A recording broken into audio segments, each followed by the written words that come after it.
Anecdotally, I think that indie games have done a better job of being innovative and being creative and compelling. And I think that, like, you see that in the market. Peak absolutely fucking crushed. And actually, I talked to one of the Peak developers at the Streamer Awards, and he was talking about how he was part of the team that made Another Crab's Treasure. They had worked, I forget how many years, but it was either 3 or 7 years on this game, right? And they finally put it out. It's like Dark Souls-esque kind of game, and it did okay. And then they spent 3 months on Peak, and it becomes one of the biggest games of all time. Yeah. And he was like, I feel so confused about this because, like, the thing I barely put any time into is one of the biggest gaming sensations of all time. And it's a nice, I think, example of how much creativity matters more than just like production value. I knew him in college. Did you really? We played Melee together. Oh, right. I forgot he mentioned that. Yeah, That's crazy. It was so surreal to see him there because it was like this weird thing of like, I haven't seen you in so long.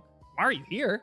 And then it's like, you mean Peak? It's like we used to play Melee at the UW Smash Club. He was like, we were talking. I was like, oh yeah, my brother makes indie games. He's like, oh, what games? I'm like, oh, he made the Stanley Parable. And he's like, your brother's Davey? Like, he's had all these conversations. He's like really helped me out. And so this dude has like a weird personal connection to our lives. But, it's cool in that. So but all what you're saying, like, so at the same time as like this game, or around the same time that this game is blowing up and everyone's getting fired, Mugenics. I don't know if you guys heard about this game. It's a new cat indie roguelike. It's selling like 1 million copies instantly. Like, creative stuff is breaking through at a greater level than ever before. Yeah. Indie people with 3-person studios are making absurd money.